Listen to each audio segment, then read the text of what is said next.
नुमाइश के दूसरे रोज़ आज तलबा और आवाम को शिरकत की दावत दी गई थी, जिसमें मुल्की और गैर मुल्की कंपनियों के स्टॉलों से न सिर्फ आम लोगों बल्कि तलबा को इंफॉर्मेशन टेक्नोलॉजी में जदीद तरीन पेशरफ से आगही हासिल हुई। नुमाइशगाह से बाहर हज़ारों अफराद कई घंटों तक तवील कतार में महज सिक्योरिटी की वजूहात की बिना पर खड़े रहे। मुंतज़मीन के मुताबिक नुमाइश के पहले रोज़ मुख्तलिफ कारोबारी और तिजारती इदारों से वाबस्ता 1 लाख से ज़ायद अफराद नुमाइश देखने आए, जबकि आज दूसरे रोज़ भी नुमाइशगाह में हर तरफ लोगों के सर ही सर नज़र आ रहे थे। ताहम रश के बावजूद शायकीन ने इंतहाई नज़्म व ज़ब्त के साथ नुमाइश का दौरा किया।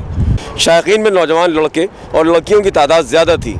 नुमाइश में सबसे ज़्यादा रश arrahmanarrahim.com के स्टॉल पर देखने में आया, जहाँ लोगों को इस वेबसाइट के बारे में ब्रीफिंग दी गई।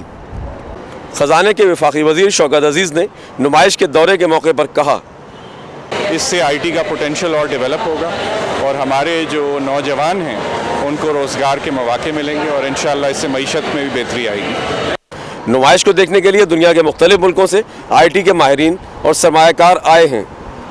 Chiefly, the Minister of Science and Technology visiting Canada opened our eyes to a country that we knew very little about, and taking him up on an invitation 3 months ago to come and visit the country and tour the institutions, the universities. I think it is the biggest telecommunication and IT field exhibition in Pakistan. नुमाइश में शरीक पाकिस्तान के IT माहिरीन ने इसे बड़ी कामयाबी करार दिया है।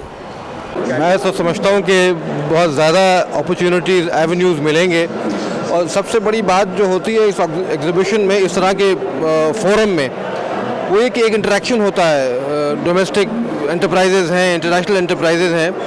अब हमारी जो प्रोजेक्ट एक है उसमें हमने एक बहुत मॉडेस्ट स्टार्ट लिया है कि जितनी अवेयरनेस बढ़ रही है उसी के साथ साथ लोगों में इसके IT के इस्तेमाल का रुझान का भी इजाफा होगा, जिसका बराह रास्त असर जो है वो हमें गवर्नमेंट के प्रोजेक्ट्स को इम्प्लीमेंट करने में मदद में ताउन जो है वो शामिल है। रात कराची में ITCN अवार्ड की तकरीब से खिताब करते हुए सिंध के गवर्नर मोहम्मद मियां सुमरो ने कहा कि इस नुमाइश से पाकिस्तान दुनिया भर में मुतारिफ होगा। इससे IT की सनत को फ़रोग़ और मुल्क को कीमती ज़र मुबादला हासिल होगा। उन्होंने कहा कि ये नुमाइश उस समाजी तब्दीली का हिस्सा है जो मुल्क में गुज़श्ता 3 साल से जारी है। साइंस और टेक्नोलॉजी के वफाकी वज़ीर डॉक्टर अताउर रहमान ने कहा कि मौजूदा हुकूमत इंफॉर्मेशन टेक्नोलॉजी और तालीम के फ़रोग़ पर ख़ास तवज्जो दे रही है। मुल्क की 60 यूनिवर्सिटियों को जल्द ही हाई स्पीड फाइबर एक्सेस से मुंसलिक कर दिया जाएगा। गवर्नर ने सूबाई वज़ीर ख़जाना doctor Abdul Hafeez Shaikh, commerce net Singapore के वांग शियान, EPB के chairman Tariq Ikram, corps commander lieutenant general Tariq Waseem Ghazi, नाजिम सिटी गवर्नमेंट नेमतुल्लाह खान और दीगर शख्सियात को ITCN के इनेकाद में नुमाया खिदमात अंजाम देने पर अवार्ड दिए। ITCN की बदौलत सरमायाकारी में इजाफे और IT में बेपनाह तरक्की की नई राहें खुलेंगी। शब्बीर इब्न आदिल, पाकिस्तान टेलीविज़न न्यूज़, कराची।